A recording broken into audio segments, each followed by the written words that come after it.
¿Qué tal? ¿Cómo están? Buenas noches. Estamos arrancando la caja negra por Unicanal. Estamos en vivo y en directo, 21:32, 25 grados la temperatura en Asunción. Se vino con todo la lluvia. Tener cuidado en estos momentos. Si no es urgente, hay que esperar que pase esta lluvia por los raudales. Ahí tenemos imagen en vivo y en directo. Esto es Santa Teresa, ¿no?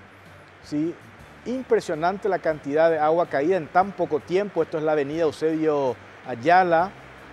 Ahora mismo estamos en vivo compartiendo con ustedes estas imágenes. Noche de lluvia en Ciudad Capital, algunas zonas de Asunción principalmente. Tenemos reportes de que están sin suministro de energía eléctrica. Pero nosotros estamos acá, vamos a acompañarles en otro capítulo de La Caja Negra.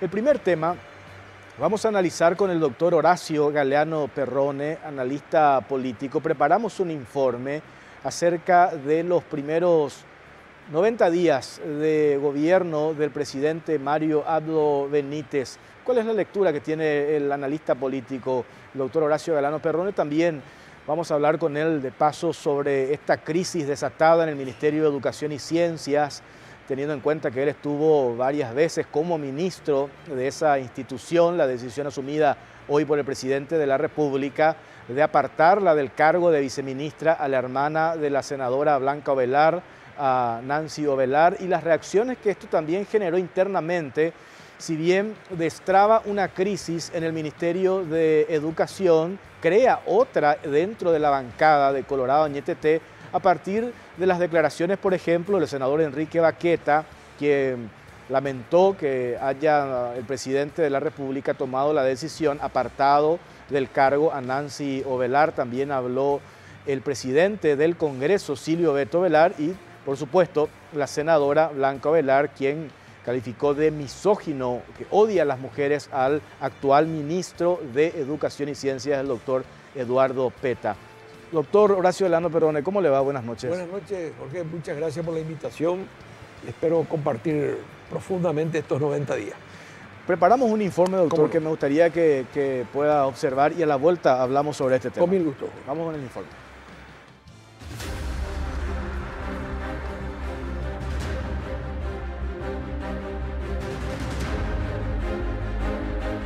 Los 90 días de Abdo, un gobierno a la deriva.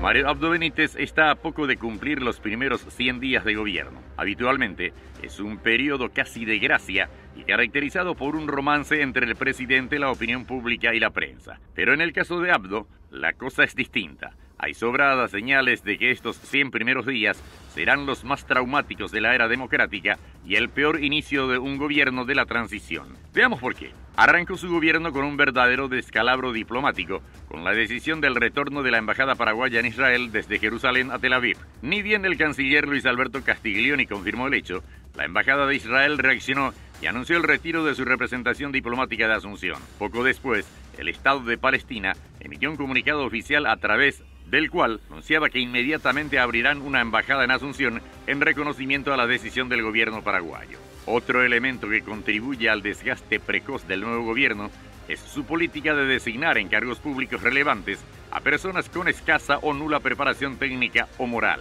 Con el nombramiento de Julio César Velázquez como miembro titular del Consejo de Administración del IPS, el presidente Mario Abdo Benítez ha vuelto a demostrar, por si aún hacía falta, que prefiere devolver favores políticos antes que priorizar la idoneidad en los cargos públicos. Otro de los impresentables nombrados por Abdo es el actual Procurador General de la República, Sergio Corsia.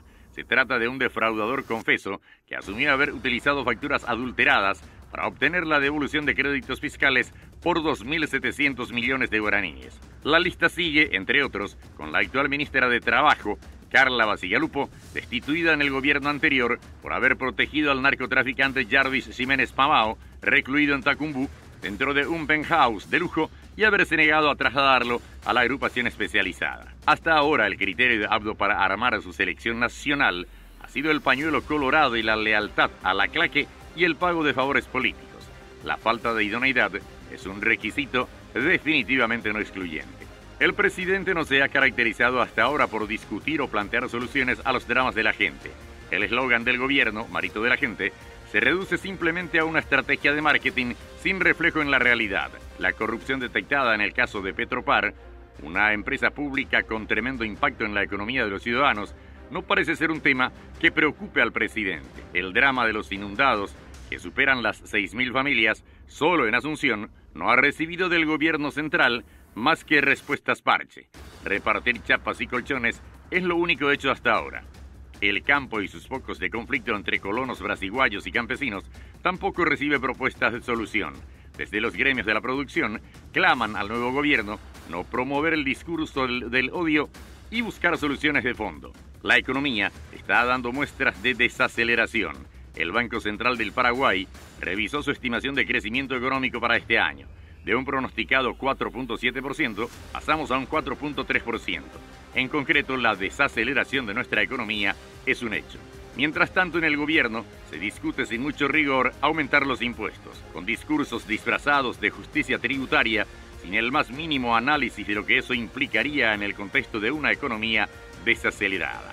En la última semana se desató una crisis con características sin precedentes en el Ministerio de Educación entre el ministro Eduardo Petta y la hoy destituida viceministra Nancy Ovelar. El estallido de esa bomba, a menos de los 100 días de gobierno, no es más que el resultado de las malas decisiones del que tiene la lapicera. De estos temas claves y fundamentales debería ocuparse un presidente y no precisamente de una modelo y la maquilladora de la primera dama.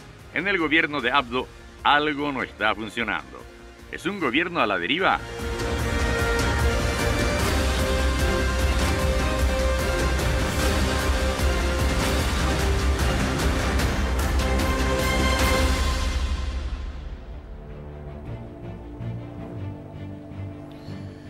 Doctor Horacio Galano Perrone, ¿esto que vimos es una lectura muy pesimista de estos 90 días o hay razones como para este relato que acabamos de presentar, que de hecho forma parte de la realidad, no es ningún invento, ninguna manipulación, es lo que sucedió en estos 90 días?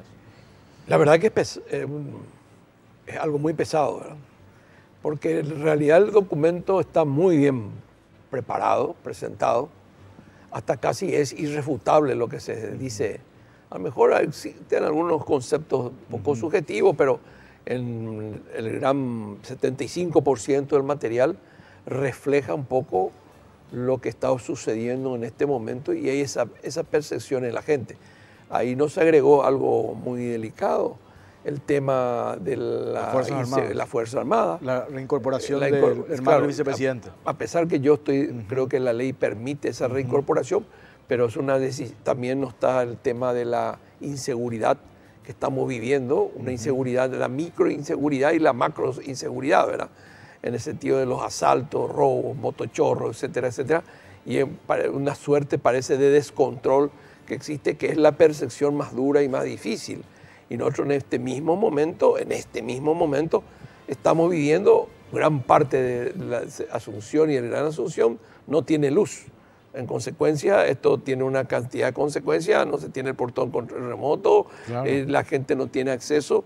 Y otro elemento difícil, creo que es duro, doloroso, el tema de que no se le ha dado una respuesta concreta a los hombres y mujeres y conciudadanos y niños que con la creciente fue una respuesta muy tibia, no es concreta, me parece que somos absolutamente indiferentes de pasar y ver tantos pobres expulsados, porque el río no creció nunca más que lo que creció. Lo que creció es que la gente por la pobreza se fue acercando al río y lógicamente cada día está más cerca del río. Es decir, que el documento, aunque tenga una carga así pesimista, como alguien puede analizar, es un documento que tiene elementos concretos que deben ser analizados, debatidos, puede uno disentir, pero son documentos que merecen el análisis concreto. Así el otro día, doctor, en una columna en el diario La Nación el domingo, una comparación ya desde Nicanor para adelante. Cuando asume Duarte Frutos, se da famosos 100 días de gracia, hay como que un flirteo incluso con la prensa, hay un apoyo ciudadano, y tiene que ver también con el hecho de haber conquistado el poder, llegado con un porcentaje importante en las elecciones, después, y se dio esa aceptación, digamos, de Duarte Frutos, casi yo mencionaba, de casi 2 años, ¿verdad? Cuando le entra el bichito que le entra a todos los presidentes de la República, que tiene que ver con la reelección, y arrancó con una percepción positiva por el tema de pulverizar, ¿se acuerda? La Corte Suprema de Justicia, etcétera, etcétera. Y reordenó la economía que venía bastante deteriorada. Lo pone a borda el tema de ley de adecuación fiscal, etcétera, etcétera. Y después con Lugo también. Lugo despierta una tremenda expectativa los primeros meses. Y con Horacio Cartes venía él con el mote de empresario exitoso. Vino con ese, introduce, entra en la política, conquista el poder con el mote empresario exitoso y nos guste o no, nos presenta una selección nacional con figuras en general, habrá algunas diferencias en particular, pero en general personas que no tenían antecedentes como sí hoy se observa. Entonces yo decía, yo no recuerdo en esta era ya democrática. Dijo el documento. Dice el documento, sí. ¿Verdad? Que en tan poco tiempo hoy ya se genera esta percepción. Por eso yo le decía, es nomás una lectura que nosotros tenemos o estos hechos son tan contundentes que no hace falta agregar nada más que hacer un relato de lo que sucedió. Bueno, en el tema a mí me parece que cuando él fue electo, vamos a entrar un poco en lo concreto para que la gente no piense que estamos haciendo, subjetivizando todo esto, ¿verdad?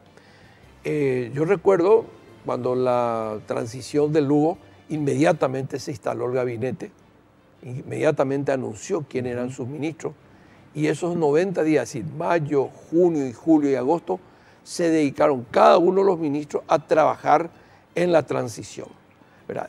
Concretamente, digo porque yo fui designado ministro de Educación y había un plantel. Yo trabajaba con 160 personas. Es decir, yo tenía todos quienes iban a ser los viceministros, el secretario general, director de gabinete. Teníamos ya el nombramiento de 80 personas en el Ministerio de Educación. Y en casi todos los ministerios ocurrió lo mismo.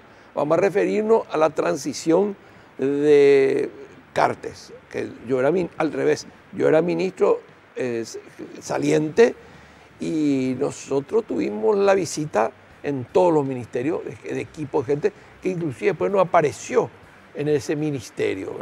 Había un equipo, cada ministerio tenía un equipo de transición bastante bien conformado, que se le había proporcionado absolutamente todos los datos y los nombramientos estaban casi el 75% ya listos. Es decir, muy parecido a la transición de Nicanor, muy parecido a la transición de Lugo, que yo sí viví eso y puedo decir que el 80-90% de los nombramientos ya estaban. Y esa sobre el punto, esa es una percepción, un mensaje que se lanza a la ciudadanía de que el que llegó a conquistar el poder ya llega con una hoja de ruta, por lo menos ya llega con un plan definido, cosa que a mi percepción no hemos visto hoy con Mario Abdo Benítez cuando esas designaciones incluso se fueron dando hasta la semana pasada. No, se sigue zigzagueando. Por ejemplo, hasta ahora no hay, hoy se corrió no hay todavía director de SNPP, por ejemplo. No hay director general de institutos penales, ¿verdad? Es decir, cargos claves.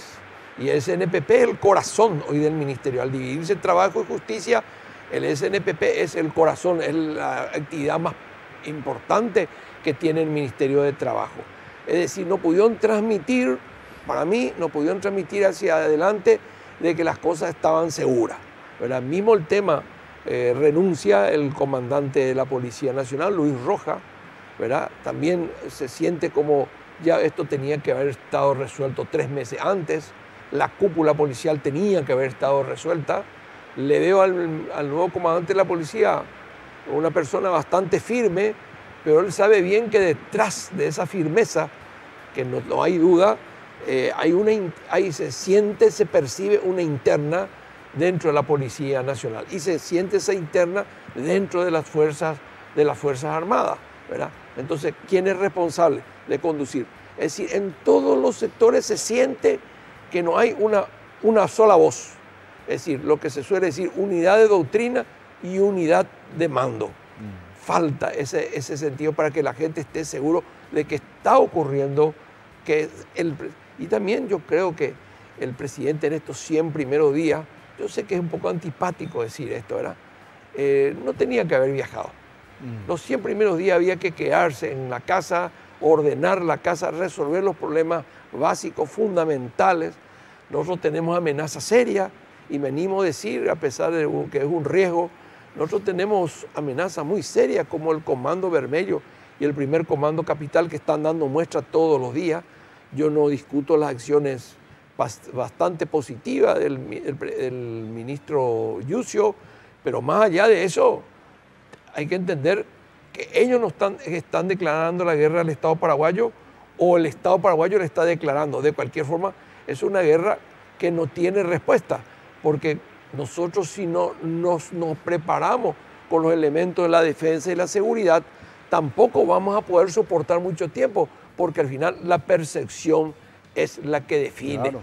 Como dicen hoy, la verdad no existe, lo que existe es la percepción que la gente tiene de lo que está ocurriendo. Quedarse a comandar, a dirigir, conducir el país, es importante transmitir eso y tener reuniones. También, algo que nos dijo el documento muy cuidadosamente, es que probablemente esta sea la crisis más fuerte de la transición de dos sectores políticos dentro del Partido Colorado. Fue fuerte la crisis entre el oviedismo y el argañismo. Cuando Guasmosi subió, el argañismo tuvo pero no tenía la fuerza, la potencia que hoy tiene. El sector Honor Colorado HC es un sector bastante, desde el punto de vista político, es bastante respetable. Hay que desestimar.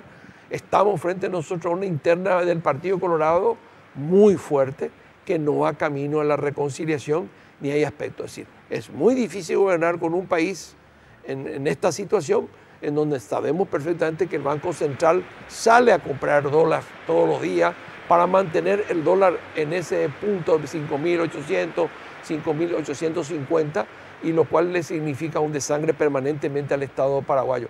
Y vivimos otra época en el mundo, vivimos otra época en América, vivimos otra época en el Paraguay, donde existen demasiadas protestas, que aplaudimos las protestas, pero si las protestas no encuentran una solución, no encuentran una respuesta, nosotros estamos frente a una situación que vamos a ver quién apaga el incendio de un país que no estaba acostumbrado a esto y que es absolutamente difícil conducir. Entonces lo que podemos sugerirle respetuosamente y patrióticamente es que se siente, dirija y que busque con todos los sectores empezar a hablar fundamentalmente. He visto que fue a la Conferencia Episcopal Paraguaya, ¿verdad? Muy respetable la Conferencia Episcopal Paraguaya, pero hoy la Conferencia Episcopal Paraguaya no tiene el peso real que tenía hace 10, 15, 20 años.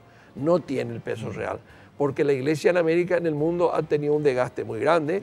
En América Latina ha tenido un desgaste muy grande y en consecuencia, y si dice que no hubo ese desgaste, nosotros podemos afirmar que el Paraguay no sigue teniendo cardenal, es porque es una iglesia débil y nuestra Universidad Católica no es una universidad con categoría de pontificia, lo cual nos demuestra que nuestra iglesia es absolutamente débil frente a otras iglesias latinoamericanas como la chilena, que tenía una estructura fuerte y con los problemas que sigue asumiendo Chile. Y en fin, la Conferencia Episcopal respeto mucho, tengo obispos muy queridos, pero la Conferencia Episcopal no es hoy lo que fue hace 15, 20 años. Doctor, esto que pasó en la semana, esta crisis desatada, y le pregunto porque usted estuvo en el Ministerio de Educación, esta es una situación innecesaria, ¿no? Porque yo decía el otro día en la radio, en Radio 1, diferencias pueden darse entre un ministro, la viceministra, por supuesto que pueden haber diferencias, pero esas diferencias, llevarlas al plano mediático, genera este desgaste innecesario. Y ya que hablamos del tema percepción, lo que queda, y eso hoy a las 3 de la tarde cuando hizo su conferencia de prensa, Nancy Ovelar menciona que se deja de lado cuestiones que hacen a la esencia de un ministerio, que es la educación. Y ahí el ministro que se queda, Peta, dice, ¿cómo podemos avanzar si no limpiamos la casa desde adentro? Entonces como que hay dos posiciones en relación a este tema. Y yo decía, este conflicto se pudo haber evitado mañana, independientemente al reclamo que van a hacer el sector docente a un mejor presupuesto. También van a manifestarse en contra, por ejemplo, de la continuidad de PETA. Pasa lo mismo, el domingo estábamos en Caro Cruz, acá con una estudiante del FENAES. Ellos insistieron en el perfil que habían arrimado al presidente de la República como sugerencia de lo que tendría que tener, el perfil que tendría que tener la persona al frente de esa institución, diciendo que PETA no tiene. Esto que sucedió también es prácticamente inédito. Yo no recuerdo que se haya exteriorizado, mediatizado una diferencia así entre un ministro y un viceministro. Mira, nosotros llegamos, Jorge, a tener, en alguna administración mía, llegamos a tener casi 7 viceministerios. 2 de educación, que se juntaron en uno, un viceministerio de Educación Superior, viceministerio de Juventud, viceministerio de Cultura, viceministerio de Culto y INDI, que después con unos ministros se separaron de la responsabilidad del INDI. 7 viceministerios más IMPRO, que se convierten también en secretaría con rango de ministerio. Y tenés a veces incomodidades y tenés malestar de repente con un viceministro. 7 viceministros. A mí me tocó tener viceministro de todos los sectores políticos. Pero cuando vos sos ministro, vos sos el que tenés que imprimir la prudencia y vos sos el que tenés que imprimir carácter para poder salvar esa situación. Es muy temprano y causa mucho daño al gobierno este tipo de diferencia. Y hay algo muy interesante que hoy la señora Ovelar instaló, que yo no quise nunca instalar porque la verdad que al Ministerio de Educación se han pasado en estos años robándole todo. Le robaron todo el patrimonio que era, y se creó la Secretaría de Cultura. Se creó la Secretaría de Deporte y le quitaron el mejor predio donde se tenía que construir el Ministerio de Educación y quedó en el fondo. Le llevaron el IMPRO, le llevaron crearon la Secretaría de la Juventud innecesariamente, puesto que no hacía falta. Eso de la juventud está allí, etc. Bueno, y con todo eso, cuando se crean los fondos de excelencia, que me tocó ser ministro y en consecuencia refrendé, porque fue iniciativa de varios periodistas con muy buena intención, pero cayó en manos de instituciones muy débiles, que son subgobiernos nacionales, porque en las municipalidades, 30, 40 municipalidades son fuertes y que tienen toda la estructura financiera y administrativa.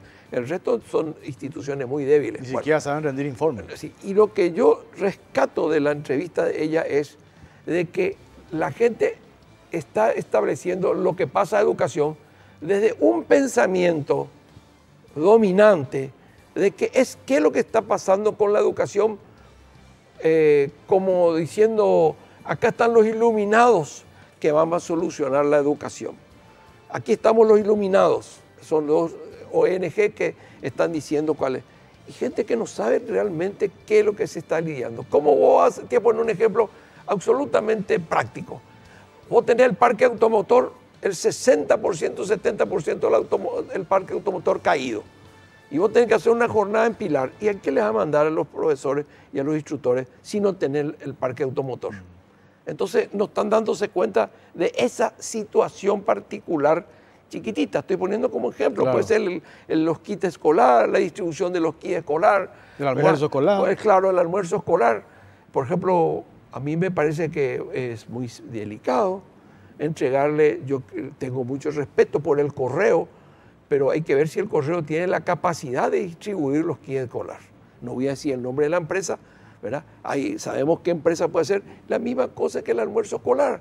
Hay 2 o 3 empresas que están preparadas para esa gestión, para esa distribución, que tiene que ir todos el alimento en vehículos refrigerados. Y el ministro, sí, tiene que preocuparse de eso. Un día le pica víbora en Alto Paraguay a una maestra. Me llaman a las 10 de la noche. Yo le llamo al comandante de la Fuerza Aérea y le pido un avión para que amanezca apenas sale la luz, ¿verdad? ¿Y qué iba a ser el titular de ustedes, los periodistas, si yo era indiferente? Indiferencia del ministro ignora y muere una maestra.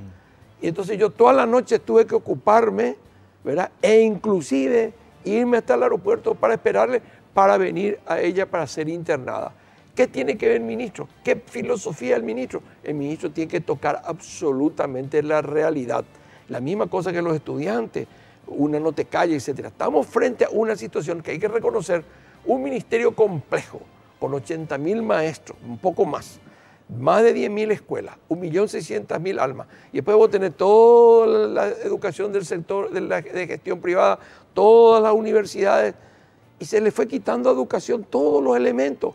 Hoy el CONES es prácticamente una institución ajena al Ministerio de Educación. Sí. La ANEA es una institución, pero cuando se le tiene que culpar, ¿a quién se le culpa? Al Ministerio de Educación. Al Ministro de Educación. Al Ministerio de Educación se le culpa y se le quitó todos los elementos.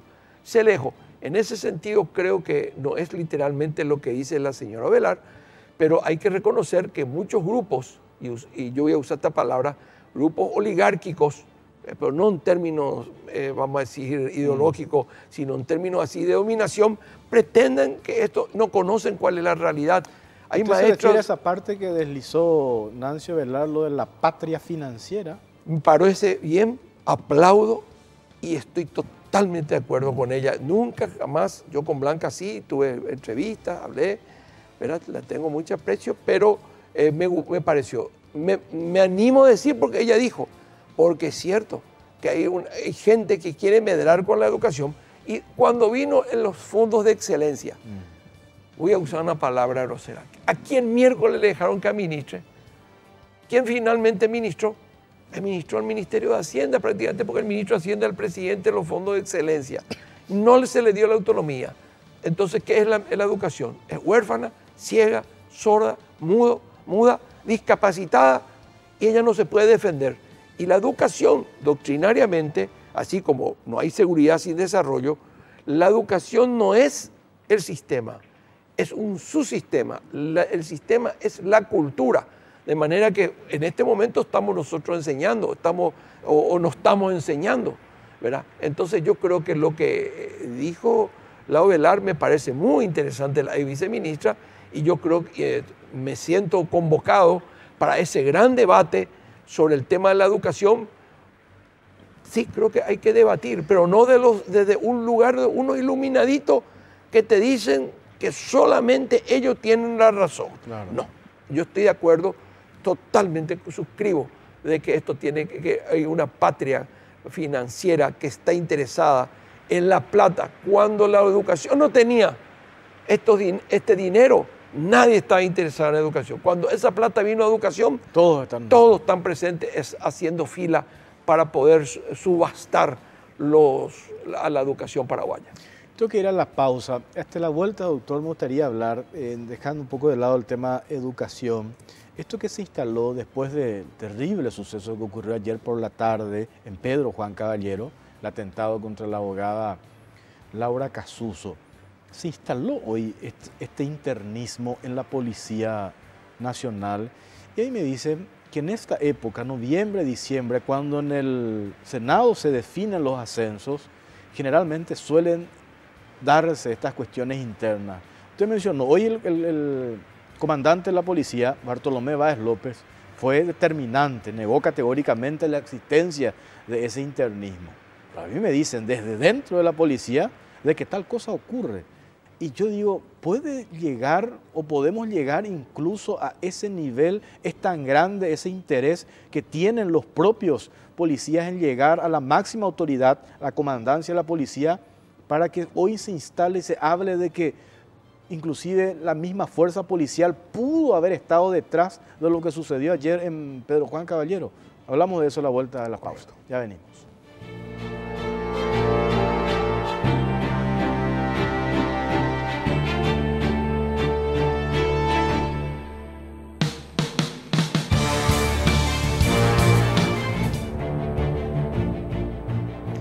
Bueno, seguimos en la Caja Negra, estamos en vivo y en directo, estamos compartiendo con el doctor Horacio Galeano Perrone, analista político, ex ministro de Educación también. Esto que hablaba, doctor, lo de la policía, ese internismo, ¿esto pasó siempre o ahora nomás como que aflora después de las declaraciones, esta conferencia de prensa que hizo Marcelo Piñeiro, alias Piloto, involucra a algunos efectivos de la policía, a comisarios? ¿Esto se dio siempre o ahora nomás estamos Siempre viendo? hubo tensión en la policía. Siempre hubo. Siempre hubo tensión desde la creación con la Constitución de 1992.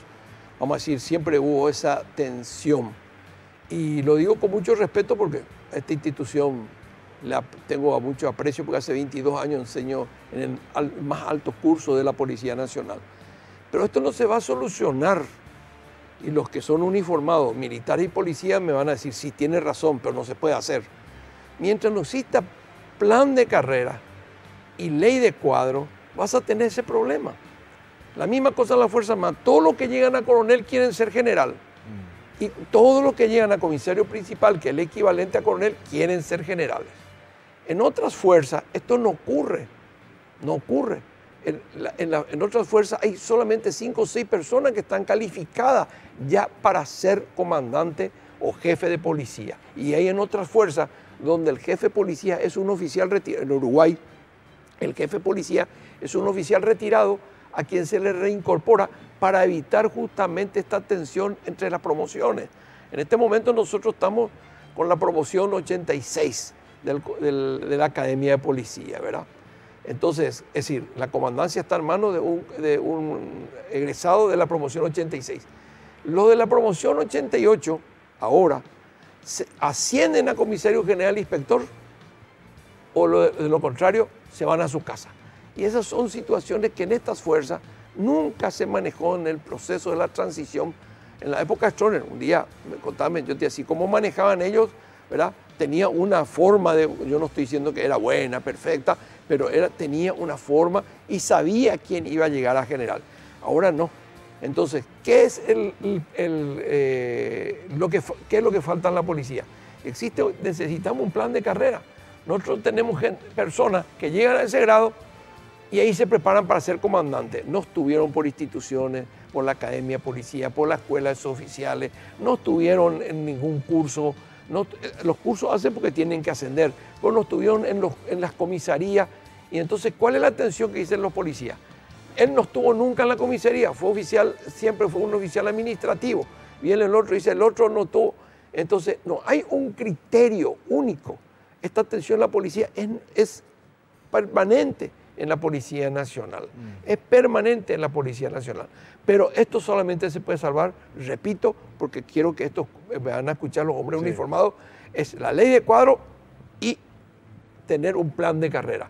En comisario principal, él tiene que saber que no va a poder ser comisario general por A, B o C motivo que la ley le establece y le premia. Por ejemplo, en este momento pasó a retiro Lisa Ledesma, una excelente oficial.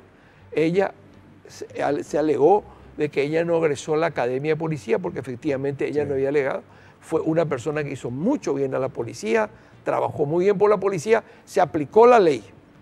Lamentablemente con Lisa Ledesma, porque él iba a ser la primera oficial de orden y seguridad, ahora prevención y seguridad, con el mismo nombre de la ley orgánica, iba a ser la primera. Ahora sí son la directora de comunicación de la Policía de Relaciones Públicas, es de la primera promoción de mujeres egresadas de la Academia de Policía. Y ella es la mejor alumna abanderada del Colegio de Policía. Es decir, esa promoción es la primera promoción. Bueno, pero tenemos que ir teniendo previsibilidad en nuestras fuerzas, porque si no, esta situación, cuando llegue el momento de ascenso, van a venir todas las intrigas y es muy proclive las fuerzas uniformadas a este tipo de internismo.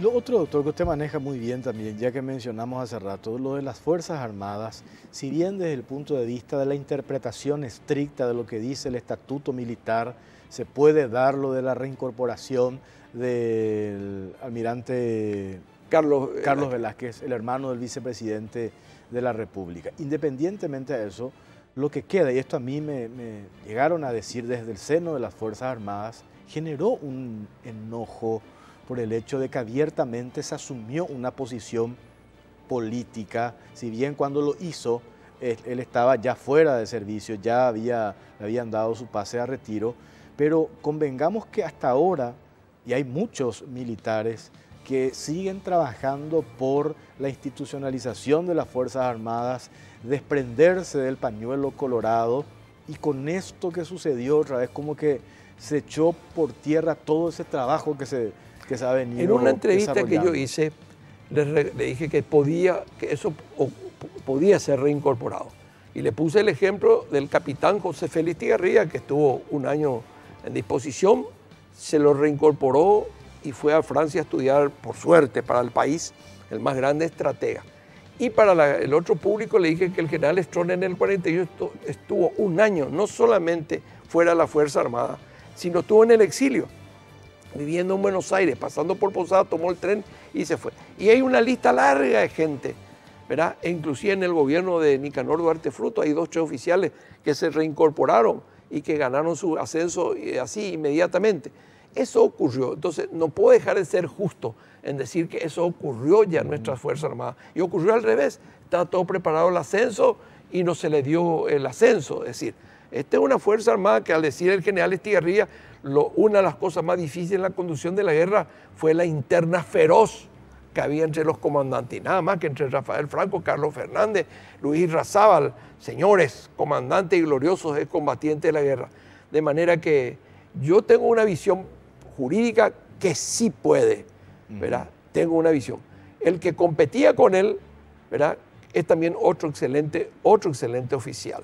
Pero el tema es de que políticamente a veces, aunque lo jurídico sea correcto, a veces tenemos que ser prudentes porque estamos hablando de unidades sensibles, como la Fuerza Armada, Ejército, Marina, Aviación y Policía, con una Fuerza Armada bastante despreciada en América Latina en términos relativos, por ejemplo con Bolivia, que en otro programa podemos hablar, el rearme que tiene Bolivia, que es alarmante, hasta tiene que ser preocupante para nosotros, pero siempre las Fuerzas Armadas, el hombre uniformado es sensible, porque cuando ellos pierden su antigüedad o pierden su carrera, ya no recuperan. Entonces acá hay un criterio jurídico que yo apoyo, tengo que ser sincero, porque yo ni le conozco al Carlos Velázquez. Nunca fue alumno, pues no recuerdo, ni nunca tuve trato con él. Pero sí lo que hay que tener mucho cuidado con lo político, porque lo político trae consecuencias en esas filas. Por último, doctor, y volviendo al tema de los 90 días, primeros días de gestión de Mario Abdo Benítez, el tema de la tensión en el campo, yo creo que no sé si estamos dimensionando, hemos visto los videos de campesinos que están desafiando abiertamente. Yo digo, no sé si son brasiguayos ese término, a mí no me gusta porque muchos son ya brasileños que se instalaron hace años acá, ya tienen hijos que nacieron acá, son paraguayos. Y del otro lado también hay una respuesta, nosotros lo vamos a esperar. Entonces, ¿cómo bajamos los decibeles de esto que es muy preocupante? Hay casos en San Vicente Pancholo, Guajoré, en otros puntos también.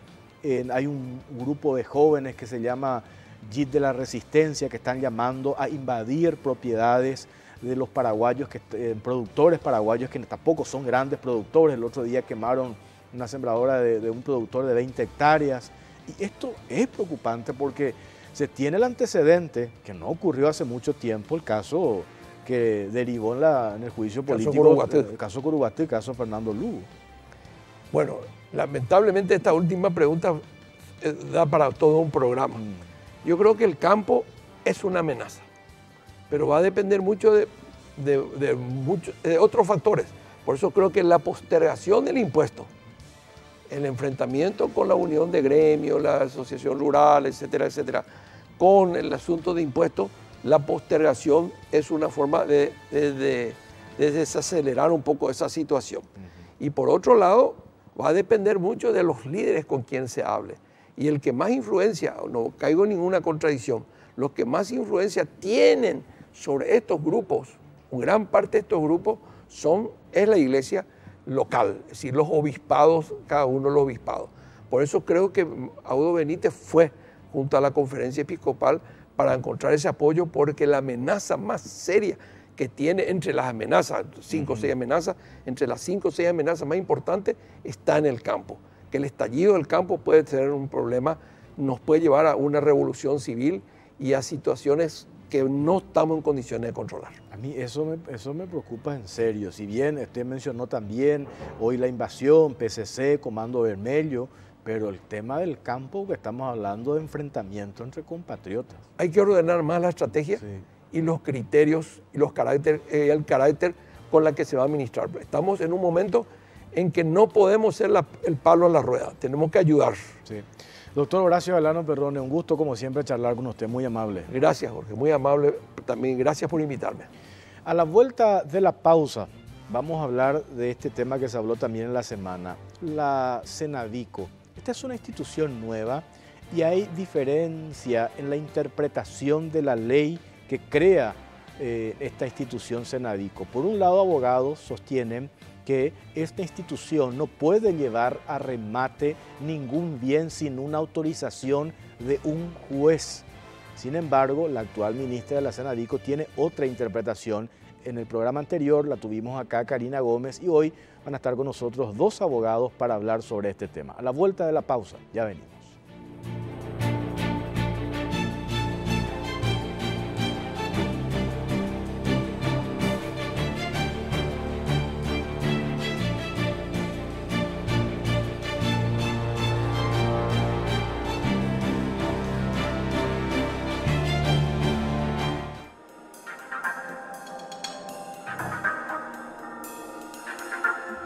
Alquileres del TSJE. Inmobiliaria se niega a proveer datos de propietarios violando pliego. El Tribunal Superior de Justicia Electoral, TSJE, solicitó a la inmobiliaria Naisal Sociedad Anónima que provea información detallada acerca del costo mensual en concepto de alquiler de cada inmueble y su respectivo título de propiedad o contrato que certifique la autorización del o los propietarios para realizar la locación. Este pedido fue realizado el pasado 14 de septiembre mediante una nota firmada por la Coordinadora General de Administración y Finanzas del TSJE, abogada Norma Noguera. En la solicitud se consignan también los datos completos de las personas físicas o jurídicas a quienes pertenecen las propiedades alquiladas por la inmobiliaria Naisal Sociedad Anónima en su calidad de intermediaria. Este pedido recibió una llamativa respuesta negativa por parte de la empresa Naisal Sociedad Anónima. Se limitaron simplemente a argumentar que la información solicitada tiene carácter confidencial y remitieron una copia del contrato firmado con el TSJE sin los detalles requeridos. Entre las excusas de la inmobiliaria para no proveer la información solicitada por el TSJE figuran que exponer los costos de cada alquiler implicaría desnudar sus prácticas comerciales y sistemas de costos que la empresa debe enfrentar para mantener su competitivo precio a la hora de presentar su oferta. Es por ello, según aducen, que les resulta imposible evidenciar los costos que asumen por cada inmueble, ya que además implicaría desnudar a sus estrategias comerciales a la eventual competencia. Con su negativa a brindar información acerca de los detalles de los contratos, la inmobiliaria Naisal Sociedad Anónima, propiedad del exdirector de medios Ismael Hadid, la empresa viola lo establecido en el pliego de bases y condiciones de la licitación, donde claramente se le exige al oferente acreditar debidamente quiénes son los propietarios de los inmuebles objetos de la locación. La empresa Naisal hizo uso de su derecho a réplica en la caja negra a través del abogado Julio César Alarcón, quien sobre el punto mencionó que el TSJE cuenta con los contratos respectivos. La justicia electoral en un momento argumentó que la empresa Naisal no le quiso proveer la copia de los contratos que tiene la inmobiliaria con los locatarios, con los dueños. La justicia electoral tiene los contratos porque ellos desembolsan los fondos. La justicia electoral, bueno, eso hay que preguntarle ahora a la justicia electoral. Ellos tienen los contratos, tienen todo. Ellos dicen que no tienen. Sí tienen. ¿Por qué? Entonces, vos vas a pagar sin un contrato. La justicia electoral va a desembolsar fondos sin que tengan los contratos a la vista. Como se explica entonces, el TSJE solicita información con la que supuestamente ya cuenta. Si todo está en orden y no existen los alquileres fantasmas, ¿por qué se niegan a proveer la información de quiénes son los propietarios de los inmuebles y cuánto cobran por cada uno de los 225 alquileres que manejan?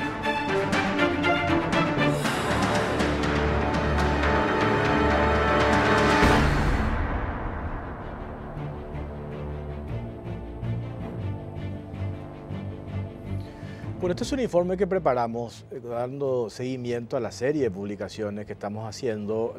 El martes pasado estuvo acá este abogado representante de la empresa Naisal, quien dijo que no había una negativa por parte de la empresa que él representa en proveer información, estos contratos que la justicia electoral le reclama a esta empresa. Sin embargo, mostramos en el programa estos documentos, la respuesta que tiene el sello, el logo, la firma de los propietarios de esta empresa diciendo que no pueden dar esa información porque consideran información de carácter confidencial. ¿Con eso qué pasa? Violaron el propio pliego de bases y condiciones en esta licitación, porque en ese pliego contempla que la empresa sí está obligada a mostrar los contratos que tiene con los locales que alquila para el Tribunal Superior de Justicia Electoral. Simplemente para demostrar, hicimos este informe, que el abogado no tenía razón cuando nos dijo totalmente lo contrario. Mostramos los documentos a partir de un informe que había pedido la bancada del Frente Guazú a la Justicia Electoral, partido político que, por cierto, va a reiterar otros pedidos de informe porque hay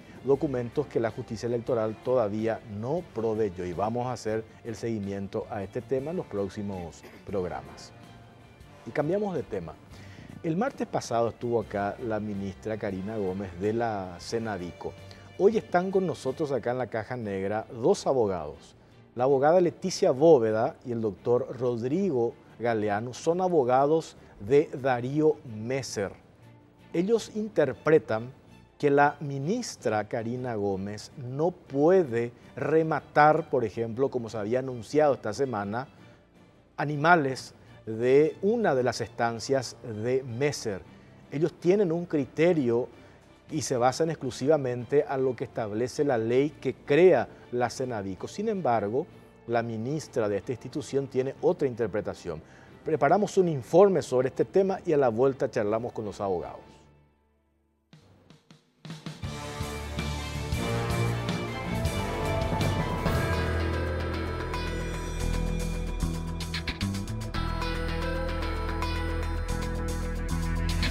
Cenavico, con sugestiva interpretación de ley, ordenan remate de ganado sin orden judicial.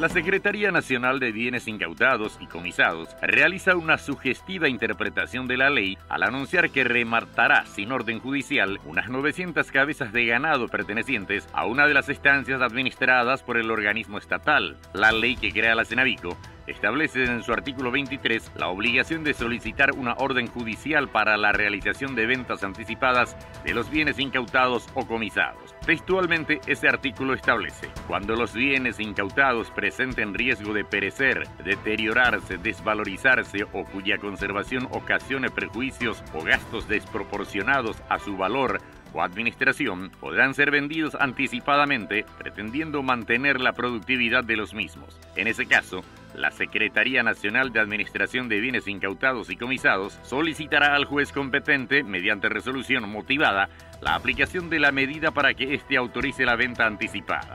Dicha normativa establece claramente que para vender los bienes incautados se debe contar con aval expedido por un magistrado. En este caso, se obvió este paso. Este organismo creado para administrar y custodiar los bienes incautados provenientes del crimen organizado realiza con este remate lo que técnicamente se conoce como un acto de disposición, para lo cual se requiere necesariamente la intervención de un juez. El ganado pertenece a la agroganadera Chay, ubicada en el Chaco paraguayo, propiedad del prófugo Darío Messer. Esta estancia se encuentra actualmente bajo la administración de la Cenavico y posee unas 12.000 cabezas de ganado. La titular de Cenavico, Karina Gómez, fue consultada al respecto por las 6:50 AM. La misma argumentó, con una sugestiva interpretación de la ley, que sus decisiones se enmarcan dentro de los límites que establece la ley.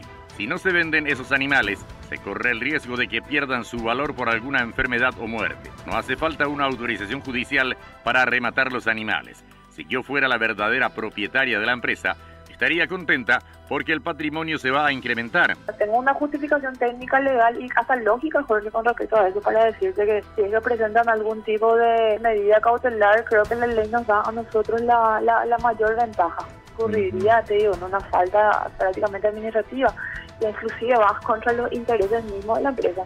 Si yo fuese la empresa, realmente la propietaria de la empresa, estaría contenta en el sentido de que el patrimonio se está incrementando y no es que se está dejando de realizar las actividades propias. Y otra vez que hay una alta expectativa de ganancias. Estoy tranquila, la ley me ampara. Dentro de todo tipo de interpretaciones que hacemos, Lo que se busca es que la ley sea lógica, dijo.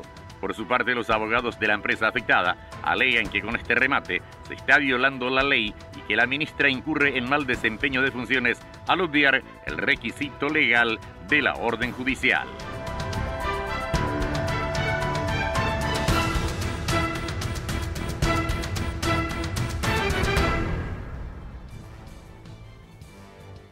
Doctora Leticia Boda, ¿cómo le va? Buenas noches, Jorge. Buenas noches. Doctor Rodrigo Galeano, ¿cómo está? Buenas noches, Jorge, para vos y para toda la teleaudiencia. Y hablamos en la radio, en Radio 1 esta mañana. Usted me dijo, ayer se tenía que hacer el remate de estos animales, 900 y pico, porque vi, entré en la página de Cenavico y ellos anunciaron que es la primera vez que esta institución iba a rematar estos animales. ¿Se hizo o no se hizo eso? Y en realidad se postergó, la rematadora nos comunicó que iban a postergar la realización del remate por unas cuestiones de que ellos querían cubrirse en forma legal, porque nosotros nos fuimos hasta el lugar donde tiene la rematadora sus oficinas y fuimos recibidas por el gerente de la empresa, quien nos comunicó que iban a postergar el remate, ¿verdad?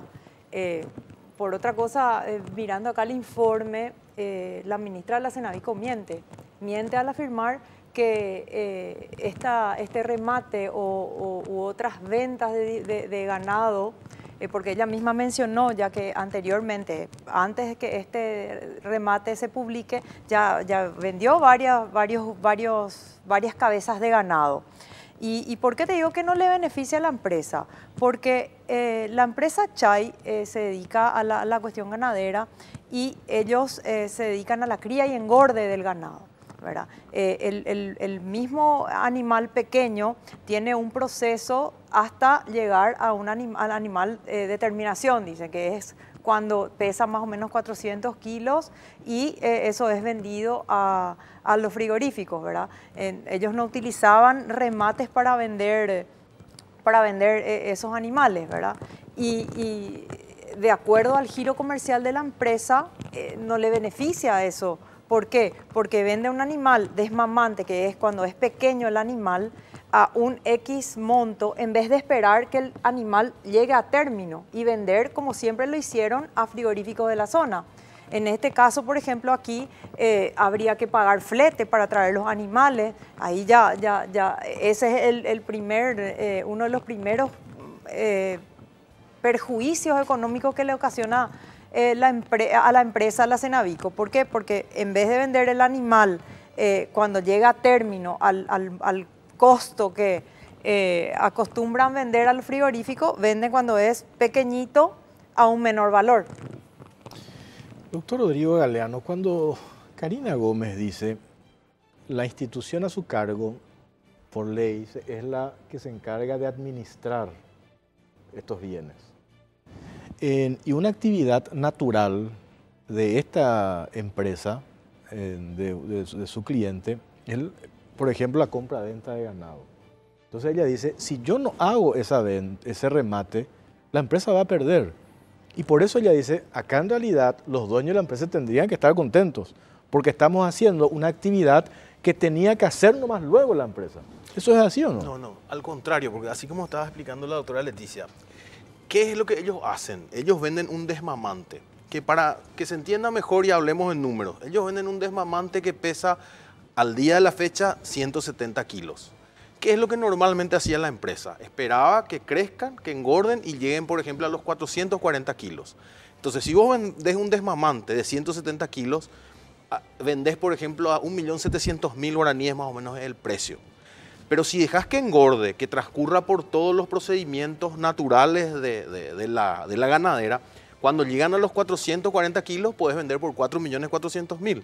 Entonces, desde el momento que la ministra se apura a vender un animal pequeño, pierde casi la mitad del valor de lo que tendría que ser el precio de mercado del animal que está a término, o sea, que llegó al nivel de engorde suficiente. Ese es el primer punto, es decir, la empresa pierde el 100% de las ganancias con esta actividad de la ministra. En segundo lugar, cuando uno vende un animal que ya llegó a término, uno vende directamente a los frigoríficos, no necesitas ningún intermediario. Pero si vos vendés un desmamante, vos no podés venderle a los frigoríficos por el peso. Entonces vos utilizás una empresa que sirve de intermediaria para vender. Esa empresa te cobra una comisión. Entonces ahí hay otro perjuicio patrimonial porque la Cenavico paga una comisión. ¿Y por qué tiene tanto interés la Cenavico en pagar una comisión? ¿Qué es lo que hay detrás de eso? Por eso ella está tan interesada en pagar la comisión, siendo que ella puede esperar que los animales lleguen a término y vende directamente al frigorífico. Ni siquiera va a pagar flete. Entonces ahí está la ganancia, porque las estancias fueron creadas para tener ese sistema de trabajo. Para autosustentarse, justamente. Y de hecho, además, ¿por qué la ministra no le pide el permiso legal al juez, que es el que tiene que autorizar la venta? Y se escuda en que hay que interpretar la ley en un todo, que estas son cuestiones naturales de una administración. Nunca hay que olvidar que esta no es una situación natural, no es el movimiento normal de una empresa. Esta empresa está siendo administrada por una institución del Estado, que el Ministerio Público le entregó los bienes incautados para que ellos administren y cuiden esos bienes. ¿Para qué? Para que no pierdan su valor o se pierdan con el tiempo cuando termine el proceso penal, porque tenemos el proceso penal también, ¿verdad? ¿Y quién es la autoridad competente acá para entregar y para autorizar cualquier tipo de disposición patrimonial? Es el juez competente, porque además ella dice que no nos puede otorgar a nosotros información sobre el manejo administrativo de las empresas que ella tiene a su cargo hoy día. ¿Por qué? Porque nuestro cliente está en rebeldía. Ella no depende del Ministerio Público, no depende del Poder Judicial, ella depende de la Presidencia de la República. Ella no puede cercenar la información sobre los derechos patrimoniales de nuestro cliente. Una cosa es cuestiones, ya se están violando luego los derechos procesales dentro de lo que es el juicio penal. Y ahora ella viene a violar y a atacar los derechos patrimoniales de nuestro cliente, porque esa empresa todavía es de él. Todavía es de él. Esa comparación que la doctora Karina Gómez hizo el otro día, acá en este programa y también en una charla que tuvimos en la radio, hace la analogía, por eso me gustaría que expliquen. Dicen lo mismo que nosotros, que de hecho creo que tienen una o dos, no sé cuántas, no precisó, el manejo de una estación de servicio. Tiene la Cenavico la administración de una estación de servicio. Para vender combustible no le va a pedir cada rato una autorización a un juez competente. Bueno, entonces ella me hizo esa analogía con el tema del remate y de la administración de una estancia. Bueno, nosotros en este caso concreto, ella se rige por lo que se llama el principio de legalidad. ¿Qué implica eso? Que lo que está en la ley es lo que rige. No hay ni analogía, ni interpretación extensiva, es la ley. Si la ley le permite hacer una cosa, ella puede hacer. Si la ley no le permite hacer una cosa, no lo puede hacer. Y partamos de la base que el artículo 12 de la ley de la Cenavico, al hablar de la administración, entre varias cuestiones que va regulando, dice que las enajenaciones solo se pueden realizar conforme a esta ley. Bueno, si vos te pones a leer íntegramente la ley, llegás al único momento en el que se le permite vender un bien, está establecido en el artículo 23, que es cuando se habla de la venta anticipada. Entonces, siendo que hay una sola norma que se refiere a la venta y es la que regula la actividad que puede desarrollar la Cenavico, ella no puede realizar una interpretación extensiva. ¿Qué dice esa norma? Y habla de la venta anticipada, de la venta anticipada, da los presupuestos de la venta anticipada y dice que se le tiene que pedir autorización al juez de la causa. Es muy clara la norma y ella inclusive pretende hacer una interpretación totalmente antojadiza al decir que el bien es la empresa y no los activos de la empresa. Pero cuando vos te pones a mirar las definiciones de la ley, cuando habla de bienes, habla que los bienes son todos los activos, corporales o incorporales. No se puede hacer esa diferencia. No, entonces bien es bien. Y en el caso de los animales tiene un régimen muy estricto porque está sometido también al control de Cenaxa. Es prácticamente como vender un inmueble. Así como vos para vender un inmueble pasás por los registros públicos, para vender un animal vos tenés que pasar por Cenaxa. Está el régimen de las marcas de los animales. Entonces es un régimen muy estricto. Entonces ella lo único que hace con su interpretación es tratar de actuar a espalda del control judicial y también del control de las partes. Ella cree que ella no tiene ninguna limitación y que ella puede, sobre pretexto de administración, hacer lo que le parezca. Pero eso no es así. Para eso está la ley. Entonces, si la ley no la va a cumplir, ella no puede cumplir, no puede ejercer la función de ministra. Para eso tiene la ley. Esta es una institución nueva y de hecho el otro día lo hablábamos y esto genera un debate, porque de hecho no solamente acá, sino en otros espacios también periodísticos se habla de este tema, cómo funciona Cenavico, porque imagínate, había una discusión, decían cómo el Estado va a administrar moteles, por ejemplo el caso de Cucho. Entonces yo decía, en este caso, ¿cómo hace, por ejemplo, Cenavico tiene 25 funcionarios? ¿Cómo hace para definir quién se va a encargar de administrar nada más y nada menos que una estancia? Y según ella, pues puede contratar, ¿verdad? Claro, la ministra explica, sacaron un anuncio en el diario, se presentaron 10 personas, presentaron su currículum, revisaron y dijo, vos sos más capaz para administrar esta estancia. Entonces, ¿qué pasa si ese administrador que contrata a Cenavico hace un mal negocio y dice nosotros asumimos la responsabilidad? Inclusive el afectado, en este caso, nos puede demandar civilmente. Nosotros nos hacemos cargo, dice, nosotros somos la garantía. No, por eso es que yo no digo, son... ¿por qué en este caso, yo entiendo que el cliente usted tiene una preocupación por sus bienes, por sus animales, etcétera, etcétera, pero no está ya acaso eso en la ley especificada que ahora, porque está un proceso abierto, esta institución se tiene que encargar de la administración. Y si hace mal, después ustedes accionan en el ámbito civil. Pero eso es muy fácil. Voy a violar nomás la ley total, después vos demandame y vamos a ver si en 50 años vos le sacás algo al Estado. O sea, es muy laxa esa interpretación. Y además, yo no sé si ella va a tener patrimonio suficiente para responder, por ejemplo, por un daño de $2 millones. 3 millones de dólares. O sea, ¿tiene patrimonio ella para responder esa clase de daños patrimoniales? ¿Y quién nos garantiza a nosotros? Yo me hago un cuestionamiento como ciudadano. La Cenavico, ¿cómo, con 25 funcionarios, así como vos dijiste, y haciendo licitaciones con empresas que pueden administrar empresas, ¿cómo cuando llegue mayor cantidad de bienes que tenga que administrar esa secretaría, cómo se va a mover? ¿Cómo ella va a trabajar con la transparencia que dice con la que trabaja? Vos entras a la página web de la Cenavico y lo único que hay es la publicación del remate que se iba a hacer el día lunes en la rural con respecto a los animales de nuestro cliente. Después vos entras a ver, por ejemplo, en el icono de resoluciones, no hay ni una resolución. Y ella ya tiene 2 causas en las cuales tiene bienes que administrar. Me imagino que habrá sacado algún tipo de resolución en ese tipo de cosas, pero ninguna de esas resoluciones están en la página web. O sea, nosotros no tenemos acceso a esa información. Y yo creo que nosotros todos como ciudadanos paraguayos tenemos derecho a saber... Eso es absolutamente. Yo por eso estaba de acuerdo cuando usted dijo hoy que es una información que nosotros tenemos que tener acceso. Si es verdad, no pongo en tela de juicio lo que usted dice, pero me parece gravísimo cuando desde la Cenavico anuncian que es la primera vez que van a rematar animales de la estancia o de una de las estancias de su cliente, y usted me dice que ya remataron 1000, entonces yo me pregunto qué hicieron con esa plata. ¿Quién hizo ese remate? ¿Por qué lo dieron a conocer? ¿Por qué recién lo hicieron ahora? Ella misma lo dijo en varios medios de prensa, en varias entrevistas radiales que tuvo. Ella dijo que ellos ya vendieron anteriormente, que esta no es la primera vez. Y en su página web mienten y dicen que es por primera vez. Bueno, tenemos que hacer una pausa y después en la vuelta seguimos hablando sobre este tema. Ya venimos.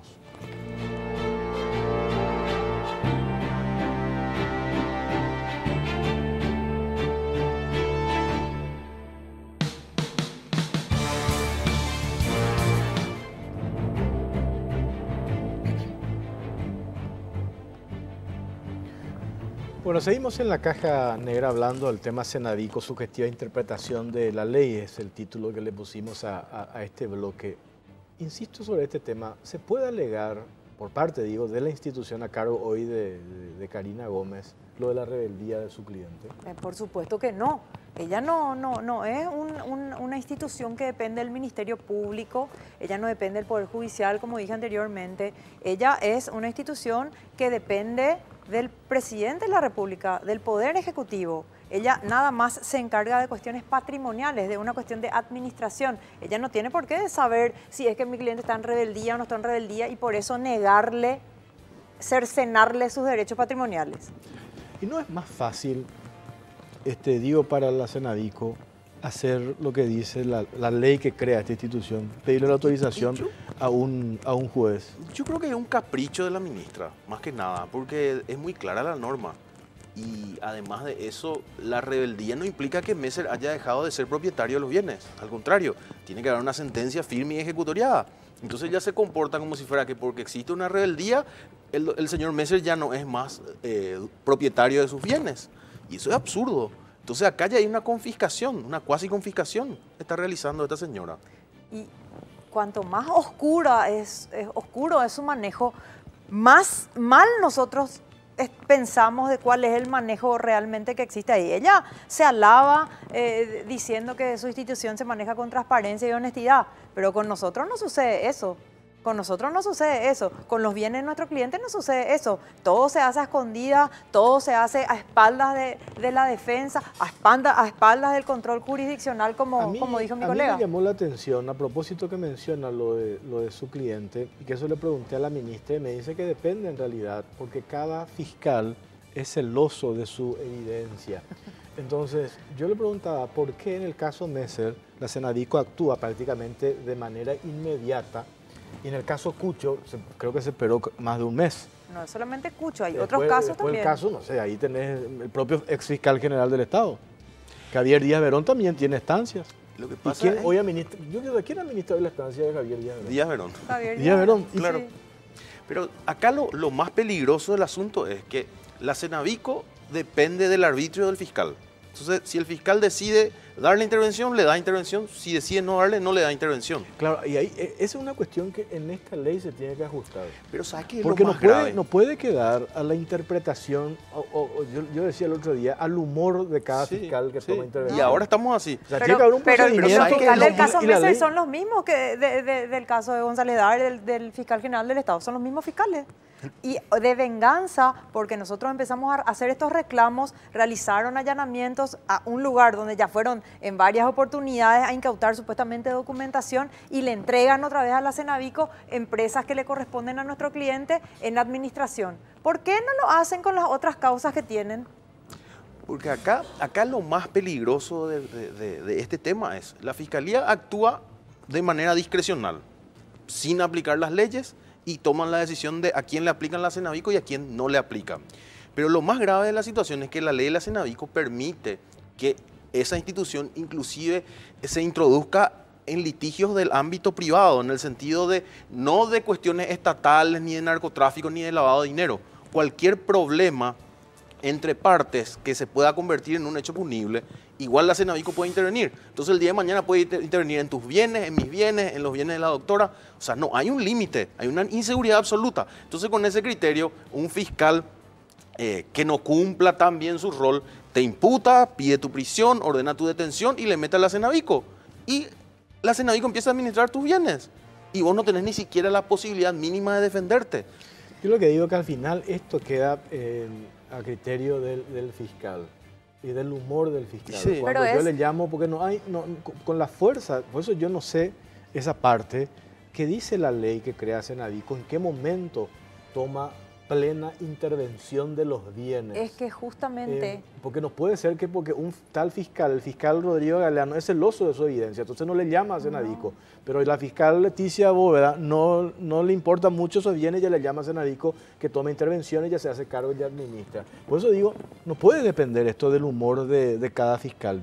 Tiene que ser una cuestión así. Es una fórmula lastimosamente, perversa. Todos por igual, ¿verdad? Pero es y una no es fórmula así. perversa, es una fórmula perversa porque, ¿qué pasa? Acá el fiscal te imputa, ordena tu detención, se decreta tu rebeldía y acá Senavico rifa tus bienes. Y vos, cuando termina el proceso penal, sos hallado de inocente, señor Jorge Torres, el Estado te dice, acá te devuelvo tus bienes.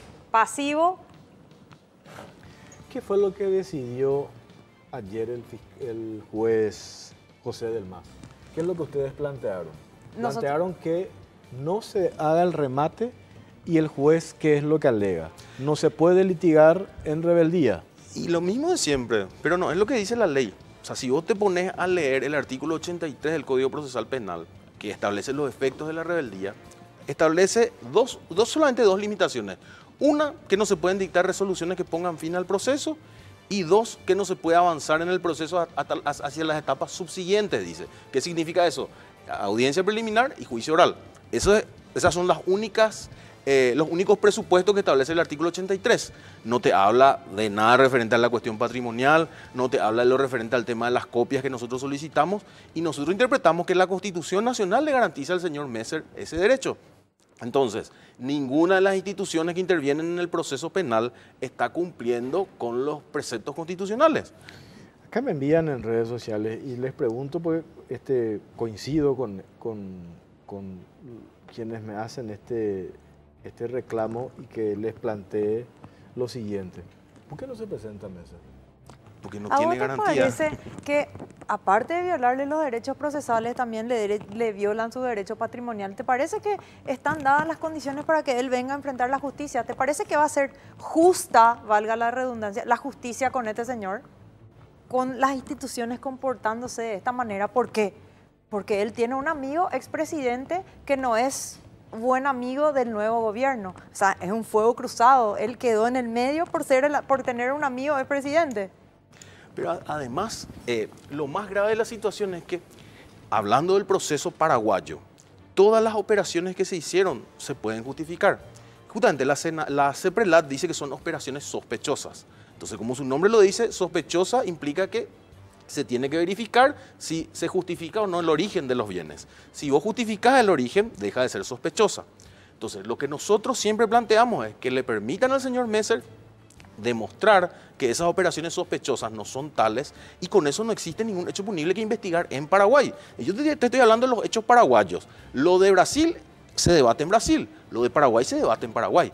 Entonces, ¿cómo vos le podés exigir a una persona que es inocente, que fue imputada de manera totalmente arbitraria e ilegal, que se ponga a disposición de la justicia, siendo que es inocente, siendo que puede demostrar el origen lícito de sus bienes? Claro. Entonces lo que dice la Fiscalía es: señor Jorge Torres, andate vos preso y ahí vamos a discutir si vos sos inocente o culpable. Pero mientras ya vas a estar preso, la Cenavico va a rifar tus bienes y vos tenés que quedarte tranquilito en la cárcel, porque así tiene que ser. Claro, porque así te quieren ver. Claro, pero convengamos, yo sí coincido con ustedes lo de la Cenavico. Que tiene que ajustarse estrictamente a lo que dice la ley que crea esta institución. Y el Ministerio Público también. Claro, pero lo otro cuando ustedes dicen, yo entiendo cuál es el rol que desempeñan porque son abogados. No sabemos, o sea, ustedes porque están empapados, si es inocente Messer. Pero eso tenemos que determinar cuando se presenta en la justicia, y ahí ustedes, que son sus abogados, entran a litigar. Bueno, pero la Constitución Nacional le consagra a él el derecho de litigar en libertad, porque a él le atribuyen un delito. A él la Constitución le garantiza ese derecho. Él puede litigar en libertad, ¿entendés? Y si vos te pones a mirar, vos lees el acta de imputación, ¿cuáles son los fundamentos? Publicaciones periodísticas, en primer lugar. Y vos sabés bien, las publicaciones periodísticas pueden servir como un elemento para iniciar una investigación, pero no son pruebas hasta que no se sustancien dentro del proceso. Después hacen una transcripción íntegra de los hechos que se debaten en Brasil como fundamento de su imputación. Y dentro de los fundamentos, por ejemplo, sostienen que supuestamente el señor Messer no puede justificar dinero que depositó en cuentas bancarias. Y claro que puede justificar. Él era un empresario próspero. Él no es una persona que de la noche a la mañana apareció con millones de dólares. Claro. Él era una persona que venía trabajando, que invirtió en Paraguay, apostó por Paraguay, invirtió para tener la mejor ganadería de exportación para enviar inclusive a Europa. Estamos hablando de un alto nivel de ganadería, de genética. Y evidentemente que él tenía capacidad económica para hacer esas inversiones, y es muy fácil de demostrar, pero la Fiscalía no nos permite demostrar, y a la Fiscalía también le rige el principio de legalidad. Claro. Y ellos no aplican lo que dice la ley. Yo nomás digo que es muy difícil, porque ese argumento, yo entiendo que, y eso se percibe también, que detrás del caso Messer también hay una connotación política. La Comisión Bicameral de Investigaciones la preside el senador Friedman, acérrimo enemigo del señor expresidente de la República, ¿verdad? Pero entiendo eso, por lo que digo nomás, De Clesis también dice que es perseguido político. O sea, Ulises Quintana dice que es perseguido político. O sea, digo, pero son hechos diferentes. No, pero Jorge, ya sé, pero digo más, pero digo el argumento de perseguido político. Pero cuando no cumplen tus derechos, claro, sos un perseguido. Claro. Cuando no cumplen lo que está establecido en la ley, sos un perseguido. Y vos tenés, como persona sometida a proceso, reclamar los excesos que la justicia comete contigo. porque si no reclamás, van a seguir haciendo contigo, con cualquier persona sometida a proceso. Entonces, estos excesos que la justicia comete, que el Ministerio Público comete con otro cliente o con cualquier otra persona sometida a proceso, tenemos que reclamar. Hay que hablar, hay que plantarse cuando la justicia no cumple con lo que establece la ley. Además, Jorge, atendemos una cosa. René Fernández es designado el día lunes para intervenir en la causa de Messer. Y el martes ya formula imputación y firma una imputación de 40 páginas. ¿Será que René Fernández se sentó a trabajar 24 horas para escribir 40 páginas y formular imputación? ¿O le trajeron algo hecho y él firmó nomás? ¿Quién le trajo algo hecho? ¿Quién tenía interés en que se firme esa imputación? ¿Y por qué le dan intervención inmediata a la Cenavico, pero en los otros casos no le dan intervención? Entonces, ¿cuál era el fin? Porque son celosos los fiscales de su investigación. No, pero por eso, ¿cuál era el fin real acá? Por eso yo insistía que dice la ley, porque no podemos estar, ahí sí coincido con ustedes, no podemos estar dependiendo del humor de cada fiscal. Pero un fiscal que te imputa en 24 horas para darle intervención a la Cenavico inmediatamente, ¿qué te hace pensar? Y después la Cenavico, ¿qué hace? Actúa a espalda del Poder Judicial, no actúa con transparencia, viola el principio de legalidad, rifa los bienes del señor con el pretexto de que estar en rebelde y por eso no tiene ningún derecho. Y encima tenemos que callarnos, y encima tenemos que callarnos y no podemos reclamar, porque el señor está en rebeldía, no podemos reclamar, no podemos saber cómo administra una institución del Estado los bienes que tienen a su cargo la administración. ¿Por qué? Porque el señor está en rebeldía. Qué fácil. Y ahí sí yo coincido 100% con ustedes. La Cenavico tiene que explicar y tiene que ajustarse estrictamente a lo que dice la ley que crea esta institución. No se puede confiscar bienes de nadie. Tenemos que ser serios. Si realmente en este país nosotros queremos evolucionar, tenemos que ser serios. Y las instituciones tienen que aplicar la ley. Y cuando corresponde hacer algo, se hace. Si no corresponde, no se hace. Pero si no, el Paraguay nunca va a crecer. Nunca vamos a evolucionar. Siempre vamos a ser el famoso país tercermundista en donde se violan todos los derechos. Entonces, ¿quién es lo que va a querer venir a invertir en Paraguay si no hay seguridad jurídica? Nadie. Porque la seguridad jurídica no significa que porque se van más personas presas hay más seguridad jurídica. ¿Qué va a pasar ahora para cerrar con esto? ¿Se postergó nomás lo del remate? Se postergó nomás, pero ¿Eso quiere nosotros... decir que se va a hacer? Si ya se hizo, Y existe una posibilidad, pero nosotros vamos a tomar las acciones legales correspondientes contra todas las personas que tengan responsabilidad en esta situación. Claro. ¿Hay acciones legales, civil, en contra de la ministra de Cenavico? En varias acciones. Todas las personas que intervinieron, porque acá está la Cenavico, está la empresa que va a hacer los remates y están los particulares que compraron. Entonces nosotros vamos a plantear la nulidad de todas esas ventas que se hicieron. Y paralelamente a eso, de acuerdo al grado de responsabilidad, algunos van a tener responsabilidad patrimonial, otros van a tener responsabilidad penal. Eso ya se va a deslindar a nivel judicial. Lo único que el miedo que tenemos es que el Ministerio Público no da ninguna garantía, entonces no sé hasta qué punto va a ser objetivo el Ministerio Público para investigar a la Cenavico, siendo que el brazo ejecutor de la Fiscalía es la Cenavico. Claro, la Cenavico se comporta como el asistente fiscal de los fiscales investigadores. Bueno, doctora, gracias por su tiempo, muy amable. Doctor, muchas gracias. Nos vamos, nos reencontramos el próximo martes, si Dios quiere. No se vayan de mi canal, viene Oscar Lovera a hacer Escena del Crimen. Buenas noches.